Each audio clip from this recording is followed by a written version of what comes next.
Alors, pour mieux comprendre, on va prendre, regardons le verbe choisir. Choisir, c'est quoi? C'est un acte souverain, un acte de volonté, du moins volonté souveraine, qui n'a rien à voir avec tes qualités, tes capacités, tes compétences. Et qui n'a rien à voir avec ta famille, ton origine. Donc, est-ce que tu comprends? Choisir, c'est un acte de volonté souveraine de Dieu. Et cette volonté souveraine-là, qui donne à Dieu de te choisir, ça n'a rien à voir avec tes études, avec ta position, ni tes qualités, ni tes compétences, ni ton origine, ni ta famille. Il faut bien saisir ça. On ne vient pas dans le royaume des cieux avec quelque chose. Dieu n'en a pas besoin. Il n'en a pas besoin. Il n'a pas besoin de tes diplômes. Tes diplômes te servent à toi. Il n'a pas besoin de tes compétences, car la compétence du Saint-Esprit n'a rien à voir avec ta compétence. Il faut bien comprendre. C'est pourquoi beaucoup de chrétiens vivent dans le naturel. Et c'est pourquoi ils font des concurrences. Si tu vis dans le naturel, tu vas faire obligatoirement concurrence. Tu vas dire, mais pourquoi lui là, moi je suis ingénieur, lui là il n'a même pas le niveau CEP, et on le met dans l'église diacre, et moi on me laisse, parce que tu es naturel. Un chrétien naturel. Tes compétences ne servent pas dans le royaume des cieux. Ça peut servir à l'église. L'église n'est pas le royaume des cieux. L'église, c'est l'agence. L'église est organisée pour faire la volonté de Dieu dans le royaume des cieux. L'église doit être organisée. L'église va dire, bon, un ingénieur vient faire ça. Mais ce n'est pas écrit au ciel. Rien n'est écrit au ciel pour ça. Beaucoup de gens se flattent.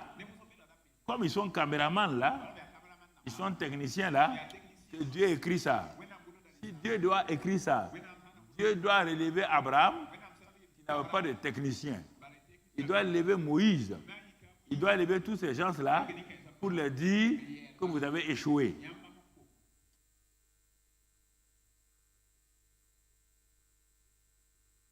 C'est nous, les activités de l'Église, qui avons besoin de nos frères et sœurs. Il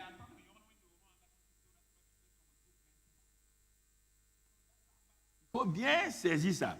Pas beaucoup de gens se trompent. Je travaille pour Dieu. On ne travaille pas pour Dieu.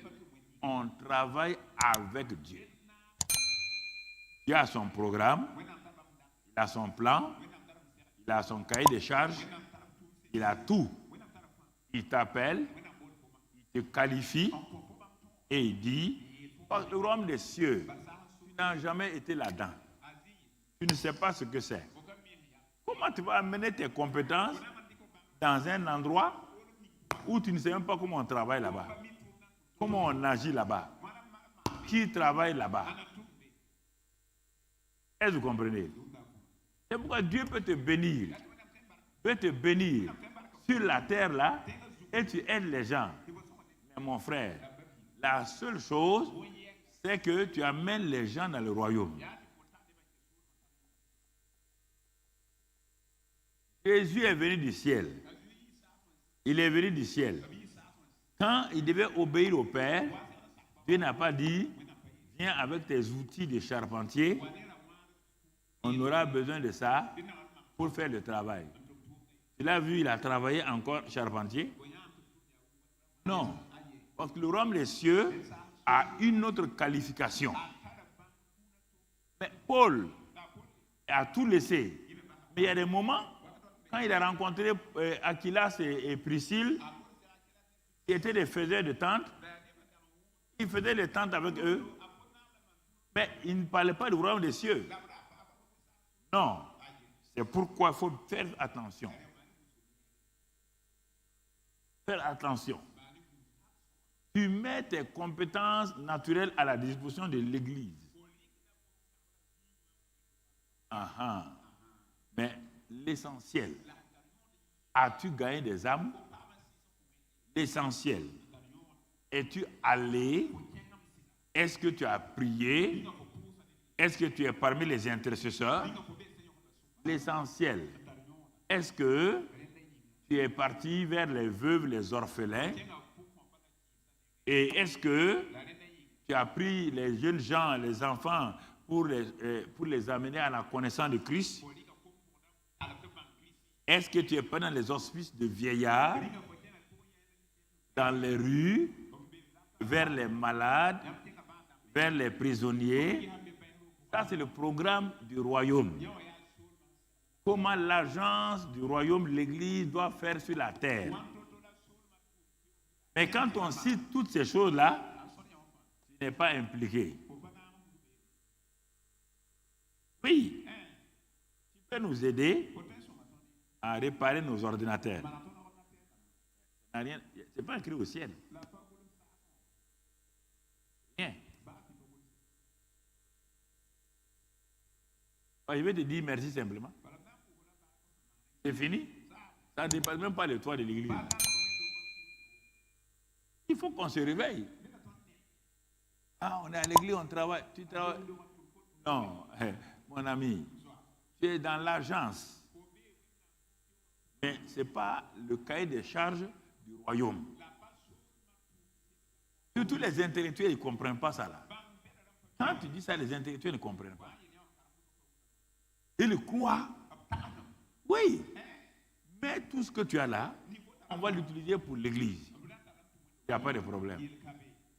Puisque tout ce que tu vas faire dans l'église là, même le bâtiment là, on va tout laisser ici. Les ordinateurs là, on va les laisser ici. Les caméras là, on va les laisser ici. Les écrans là, on va les laisser ici.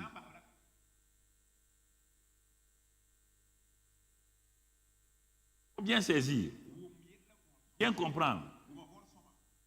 Travailler, on travaille pour Dieu. On ne travaille pas pour Dieu, on travaille avec Dieu.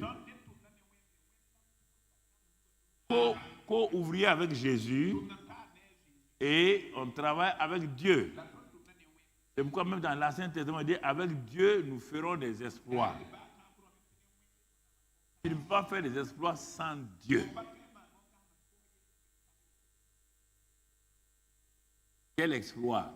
Quand les gens pensent à ça, ils croient faire des exploits, être des buteurs de football. Dieu ne joue pas au football. Dieu ne sera jamais sur ton terrain de football.